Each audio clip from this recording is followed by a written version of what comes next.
Donna Douglas sued Disney for allegedly stealing her ideas, while Buddy Ebsen openly cut off Nancy Culp's political career. Shocks that shattered the Beverly Hillbillies ensemble, rather than a handful of feuds that occurred behind the scenes. The lovely Ellie Mae, who can forget her? Like the absurd Jethro. Yeah. Are you able to send us kittens again? Permit me a moment. Behind them, though, lay a considerably more brutal truth. A slew of heated exchanges, long-running lawsuits, and dashed hopes befell the picture that had looked to be about comedy. The schism was centered around Buddy Ebsen and Nancy Culp. Even though they had worked together on legendary scenes, their rivalry was unwavering when they weren't on set. The gulf between co-workers widened when Ebsen openly disagreed with Culp's democratic trajectory. Rarely does Ebsen say it like this, but Nancy has such faith in Miss Hathaway's personality, but life isn't a comedy.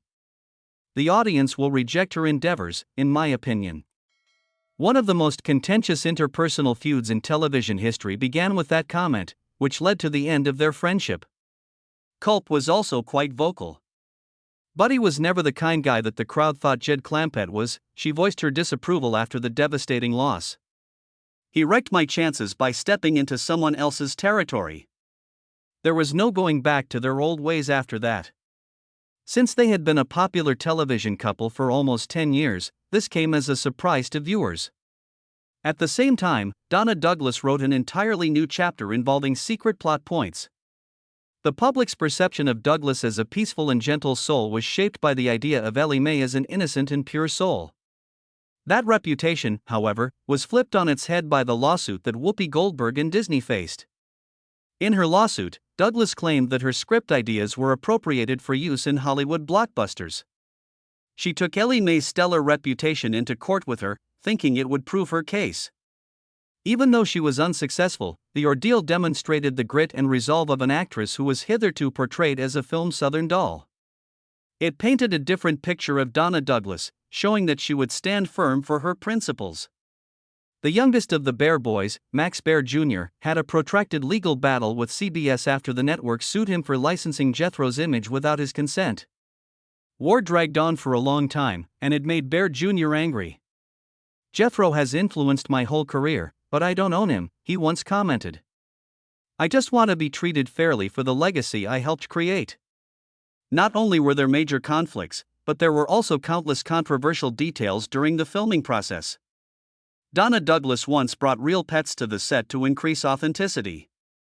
When one animal unexpectedly escaped, it caused panic among the crew, and Douglas was later asked to stop this habit.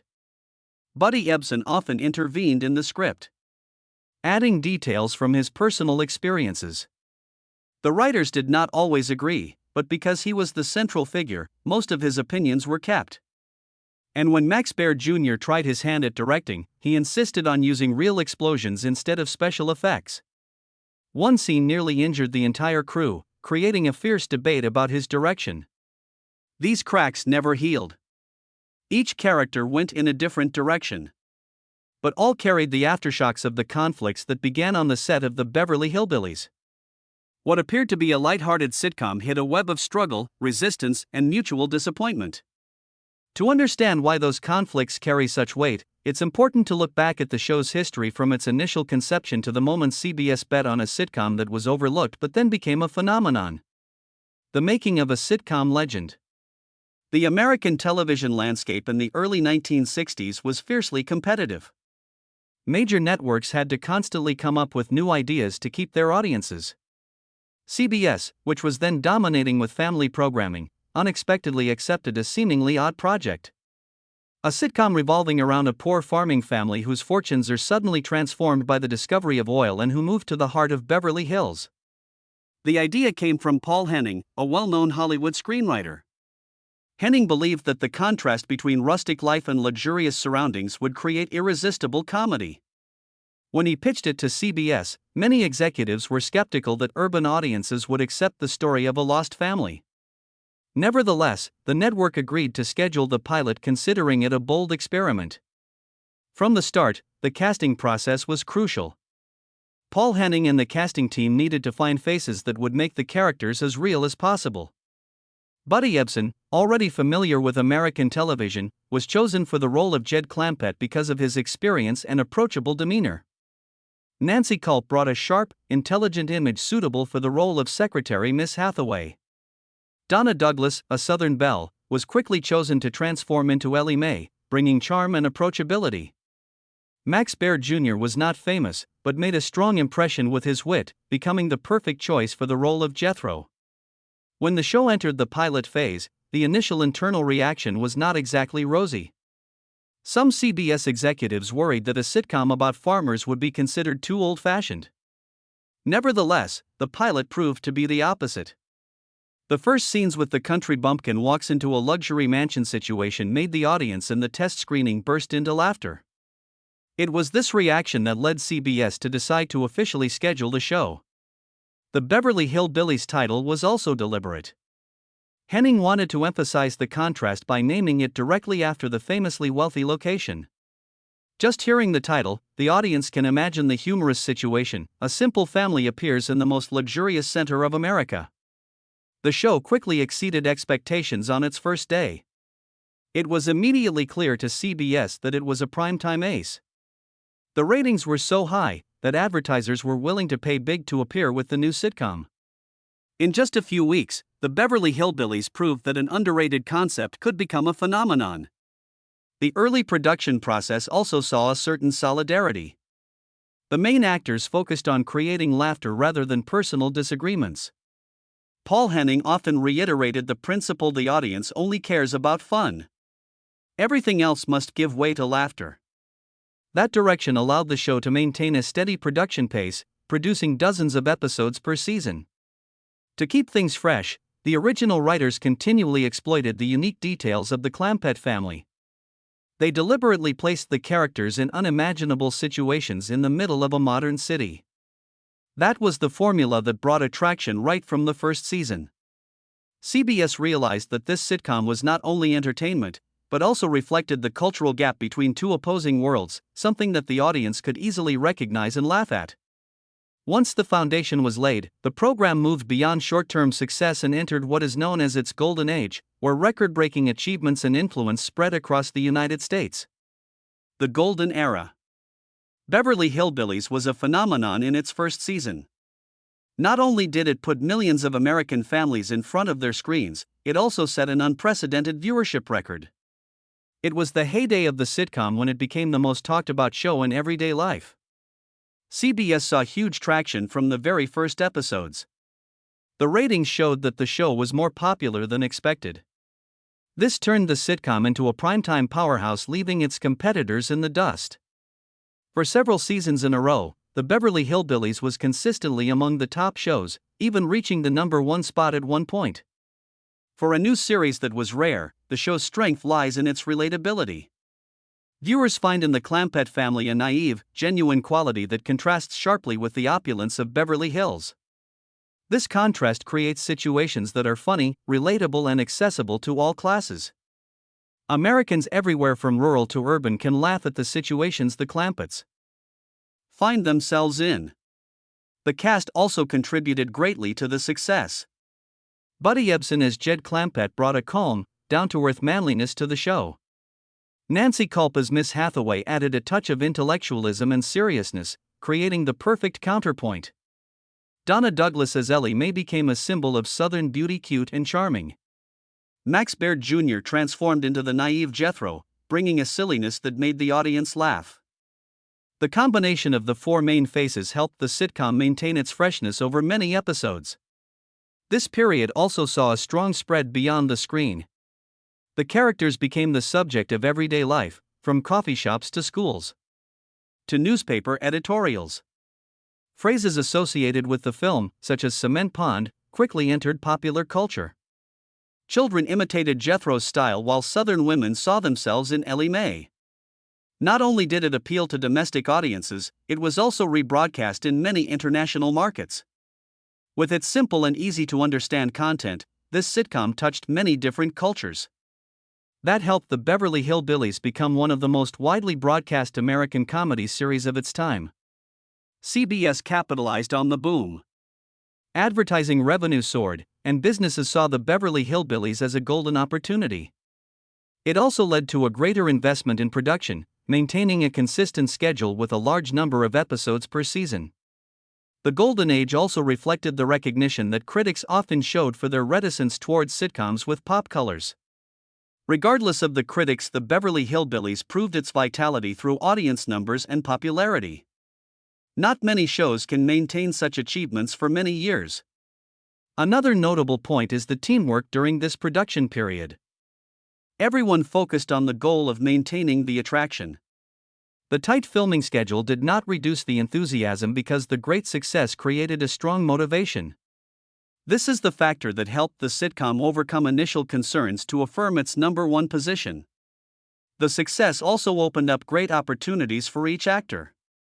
They became familiar faces on television and at public events. Their images appeared in newspapers, magazine covers, and many advertising campaigns. The Beverly Hillbillies turned them into real stars in the public eye.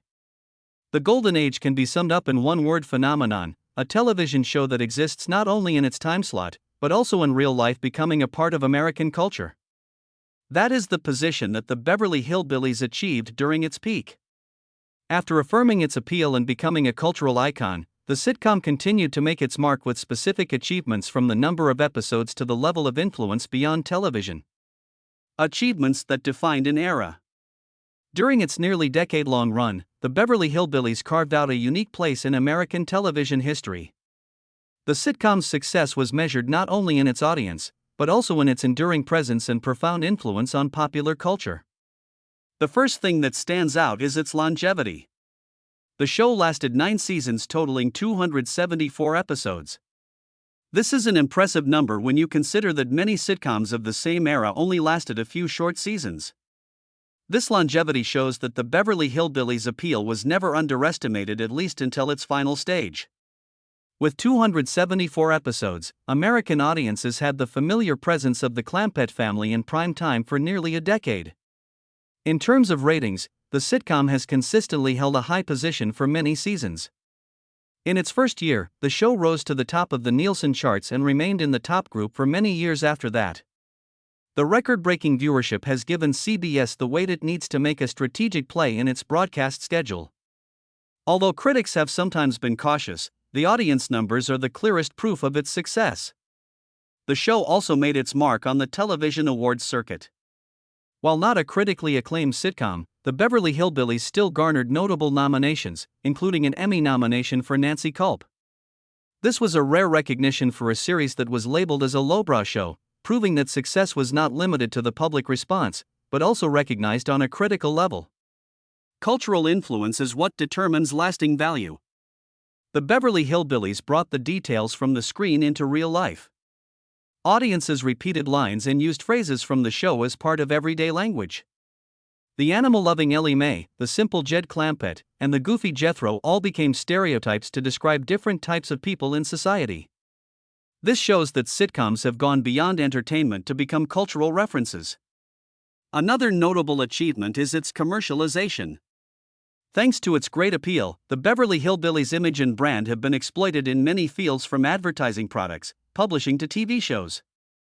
This has expanded its influence, making the sitcom not only limited to the small screen, but also present in many aspects of daily life. For the cast, the sitcom also marked a turning point. Buddy Ebsen went from veteran actor to national star, paving the way for other successful roles in his television career. Nancy Culp received recognition with an Emmy nomination, becoming a representative face of the intellectual female image on television. Donna Douglas became a Southern beauty icon. Her image spread on magazine covers and advertising campaigns. Max Baer Jr., even though facing Jethro's shadow, was the sitcom that gave him the opportunity to later enter the fields of production and directing. The show also left a legacy of rural themes. On television, the success of the Beverly Hillbillies encouraged CBS and many other networks to develop sitcoms set in rural areas or with similar contrasts. This was a huge wave in the 1960s, helping to shape the trend of sitcom production during that period. The popularity of the Beverly Hillbillies also helped cement CBS's position in the television market. Not only did the network have a hit show, but it also had a strong brand product that kept its audience loyal. This success helped CBS withstand the increasingly fierce competition from its contemporaries. The Beverly Hillbillies' success did not lie in its sophistication or complex plot. The sitcom's strength was its ability to reach the masses with its simplicity, ease of understanding, and familiar laughter. That is what made the show last so long, leaving an impression in the memories of many generations of audiences. The Beverly Hillbillies began to face harsh realities. The social context changed, the audience's tastes shifted, and internal conflicts caused the sitcom, once at its peak, to gradually enter a period of decline. The decline in the end. After nearly a decade of success, the Beverly Hillbillies began to face decline. Once one of the most watched shows in America, the sitcom gradually lost its appeal. The elements that once made it successful now became burdens, making the show no longer maintain its dominant position. The first reason was a change in audience tastes. In the late 1960s, America entered a period of social upheaval. Urban audiences expected content that reflected modernity, while the Beverly Hillbillies maintained its old formula of rural versus urban situations. Repetitive stories gradually became less appealing. Younger viewers began to look for programs that reflected urban life or new social issues. The scripts also showed signs of exhaustion. The writers had once found success in putting the Clampetts in absurd situations amid luxurious surroundings, but after several seasons, the creativity was no longer abundant. Episodes tended to repeat ideas, causing the audience to feel that the freshness was gradually fading.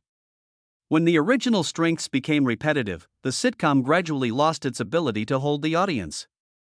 Pressure from CBS was also a factor. The network decided to restructure its strategy, phasing out its rural programming in favor of an urban audience, a move that would later be called the Purge. The Beverly Hillbillies was among those axed, even though the sitcom's loyal following. The decision represented a complete change in direction for the network, ending a series of once popular shows. In addition, conflicts within the crew became increasingly apparent. Tensions between Buddy Ebsen and Nancy Culp created an irreparable distance. The spirit of cooperation that had existed during the Golden Age gradually disappeared, giving way to long-standing disagreements. Meanwhile, other actors also began to seek new opportunities outside of sitcoms, causing the cohesion of the cast to decline significantly. CBS officially aired the final episode in March 1971, marking the end of the Clampett family's 9-year run on the small screen. For many viewers, the end was a surprise, as the sitcom had been a regular weekly show, but for CBS, it was a strategic decision to pave the way for new shows. The Beverly Hillbillies' demise was not just a result of changing tastes and network decisions. The content itself showed its decline. Repetitive situations and lack of innovation gradually made the show lose its original identity. The characters, while still familiar, no longer brought the same surprises. A show that once made the whole country laugh became a product of a new context. The end of the sitcom also reflected a broader trend in American television. The era of rural programming was fading, giving way to urban contemporary content. The Beverly Hillbillies was one of the most prominent representatives of this period, and its end marked a major change in the industry. Still, the sitcom's influence never faded. Even after production ended, reruns continued to air, cementing their place in the memories of generations to come. Even years later, the Beverly Hillbillies remained on cable and later digital platforms, proving that the Clampett family's laughter never completely disappeared. In addition to CBS's decision to cut the airwaves, repetitive scripts, internal conflicts, and changing social tastes led to the Beverly Hillbillies' gradual decline. When the studio lights went out, the end was seen as inevitable for a once dominant icon that could no longer keep up with the changing times. The Beverly Hillbillies' journey has long since ended, but the secrets, conflicts, and legacy left by the cast still intrigue audiences to this day. Behind the seemingly innocent laughter are thorny real-life stories, drastic choices, and unforgettable conflicts. That's what turned the show from a simple sitcom into a piece of television history. If you find the above interesting, please like and share so that more people can know. Don't forget to subscribe to our channel so you don't miss the next videos about behind the scenes of television icons. And what do you think is the most surprising detail in the Beverly Hillbillies? A comment below. We will discuss more.